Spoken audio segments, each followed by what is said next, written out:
সকলে কেমন আছো? দেখো আমি নতুন একটি ব্লগ নিয়ে চলে আসলাম তোমাদের মাঝে। তো অনেক অনেক অনেক দিন পর আমি নতুন করে আবার ভিডিও দেওয়া শুরু করেছি। তো সবাই আশা করি পাশে থাকবে। আর দেখো আমি একটু আগে স্নান করে আসলাম, এখনও আমি আর কি স্নান করে এসে মুখে এখনও কিছু লাগিয়ে পারিনি। তো এখন দেখো আমি একটু মুখে ক্রিম লাগিয়ে নিব। হয়েছে কি যে আমার না যে স্ট্যান্ড ছিল ওটা ভেঙে গেছে, আমার ছেলে ভেঙে ফেলছে, তার জন্য আর কি আমি ভিডিও করতে পারতেছি না। হাত দিয়ে এরকম ধরে ধরে ভিডিও করতে হচ্ছে, একটু অসুবিধা তো হচ্ছেই। তো মানে এত পরিমাণে ব্যস্ত থাকি, আমি ভিডিও করারই সময় পাই না। সারা দিন আমি কাজ করি কিন্তু আমি না ভিডিও করারই সময় পাই না। মানে কি বলবো, এত পরিমাণে ব্যস্ত থাকি আমার ছেলেকে নিয়ে। আর সারা দিন বাসায় গোছ গাছ, মানে বিভিন্ন সমস্যার জন্য আর কি আমি এতদিন ভিডিও আপলোড করতে পারিনি। তো চেষ্টা করবো এখন থেকে নিয়মিত ভিডিও আপলোড করা।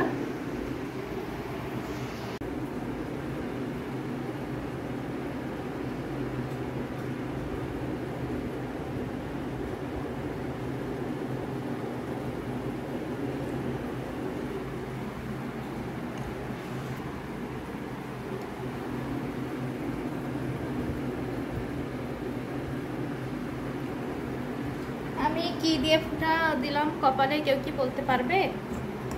আমি দেখালাম না। তো দেখো আমি রেডি হয়ে গেছি। আর একটা কথা কি জানো, আমি এখনো ভাত খাইনি।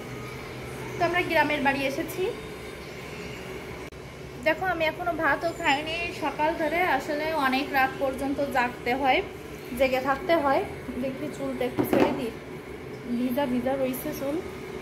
তো অনেক রাত পর্যন্ত জাগতে হয়, আমার ছেলে অনেক রাত পর্যন্ত জেগে থাকে, তার জন্য আর কি আমাদের উঠতে একটু দেরি হয়ে যায়, আমার বিশেষ করে আমার আর আমার ছেলের। দেখো আমি কাপড় কয়টা এখন একটু রোদ্দুরে মেলে দিব। অবশ্য রোদ্দুর বেশি নাই, আজকে অনেক দেরি হয়ে গেছে।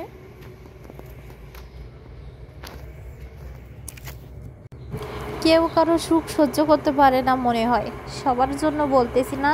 দুই একটা প্রতিবেশী থাকে যে কাউকে সুখে থাকতে দেখলে মানে সে যে কি পরিমাণে কষ্টে থাকে আর কি বলবো। আমি বুঝতেই পারি না নিজের খেয়ে অন্যের সমালোচনা করা কি প্রয়োজন। আমি তো মানে কি বলবো, সংসার সামলাই, ছেলেকে সামলিয়ে আমি তো ভিডিও করারও সময় পাই না। তাদের এত সময় যে সবাইকে নিয়ে সমালোচনা করবে, কি শান্তি পায় তাদের। মনে হয় সমালোচনা না করলে পেটের ভাত হজমই হয় না। আসলে আমার সত্যিই অবাক লাগে যে এরকমও মানুষ এখন আছে যে পরের সমালোচনা করে। আসলে মেয়েরা মেয়েদেরই শত্রু, সবার ক্ষেত্রে বলতেছি না, কয়েকজনের কথাই বললাম আর কি, প্রতিবেশীদের কথা। তো কি শান্তি যে পায় তারাই জানে। তো দেখো আমি কাপড় মেলে দিচ্ছি।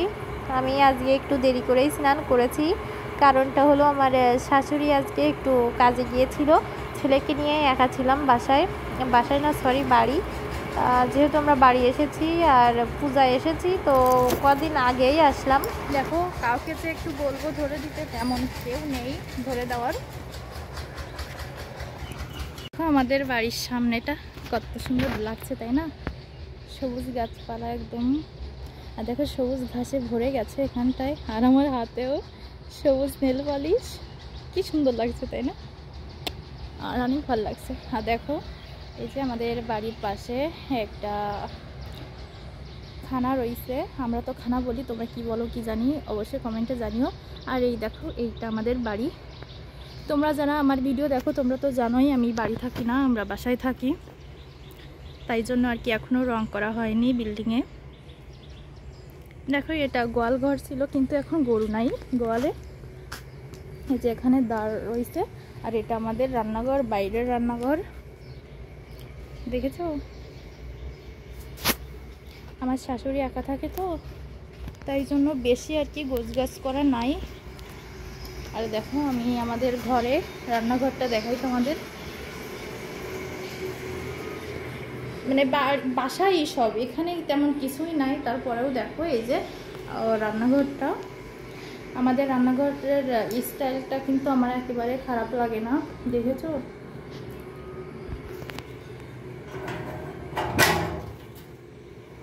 আমি বিয়ের পরে যখন বাসায় থাকতাম না, এখানে থাকতাম, তখন এই যে এখানে রান্না করতাম। আর মাঝে মধ্যে এখানে এসে না একটু এদিক ওদিক তাকিয়ে দেখতাম, রাস্তা দিয়েও দেখতাম যে মানুষজন যাচ্ছে কিনা, ভালো লাগতো আর কি দেখতে।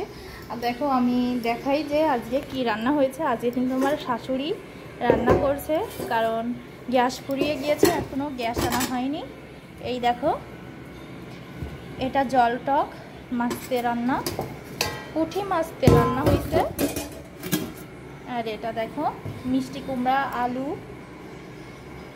বরবটি আর মাছ দিয়ে ঝোল। আসলে আমি এখনও খাইনি তো, তাই জন্য ভালো করে দেখে তাই বলছিলাম, তাই দেরি হলো। আর পুঁটি মাছ ভাজি আর উস্তে ভাজি। তো এখন আমি একটু খাওয়া দাওয়া করবো, যেহেতু আমি এখনও সকাল ধরে ভাত খাইনি। এই দেখো আমাদের সিঁড়িঘরটা, ওটা আমাদের বাথরুম। আর এখানটায় এই যে আমরা আসলে শাশুড়ি এখানে ঘুমায়। অন্ধকার তো, ঘরের ভিতর রং করাও না, তাই জন্য ভালো বোঝা যায় না। দেখো এই যে আমার ড্রেসিং টেবিলটা, আমি ঘুরলাম, সব কিছুই ঘুরে গেল আমার সঙ্গে।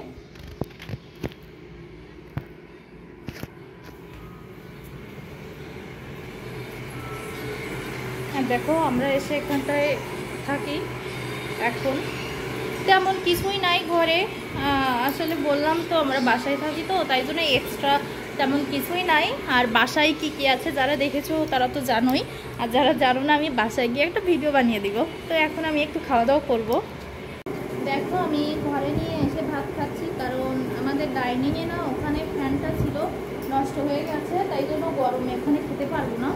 তাই আর কি ঘরের ভিতর এসে ফ্যানের হাওয়া নিচ্ছি আর খাচ্ছি।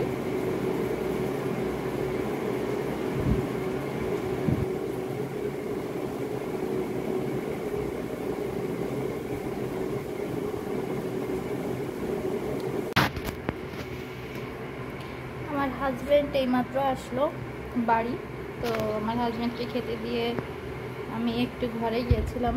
তো আমার হাজব্যান্ড খেতে লাগুক, আমি একটু ঘরে যাব, ঘরে একটু কাজ আছে। এদিকে তাকাও।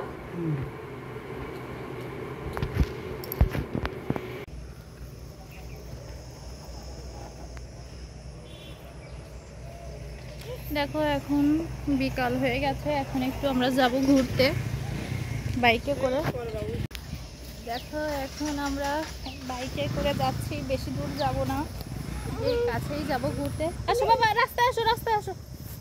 এই যে আমার ছেলে গেঞ্জি আমি হাতে নিয়ে যাচ্ছি। তো পরে না আমি ওই ভাত খাওয়ার পর আমি আর সময় পাইনি ভিডিও করা, দাঁড়া। তো এখন আমরা একটু বাইকে যাব ঘোরাঘুরি করতে।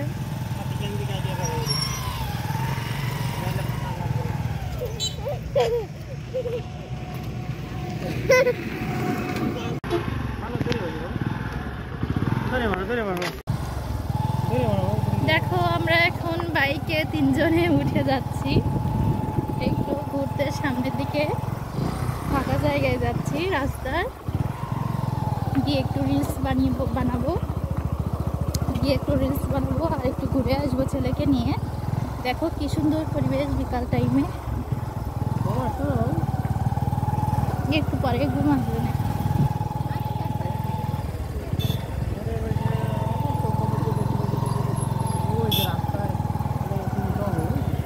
আমরা এদিকে যেতে চাইছিলাম, কিন্তু এখানে বালি দিয়েছে, যাওয়া যাবে না বাইক নিয়ে। পিচ হলে অবশ্যই যাব।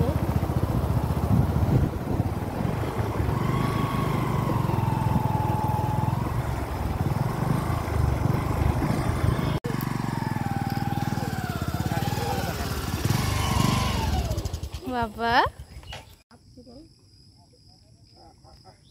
কি সুন্দর বাতাস। মনিটি ধরো।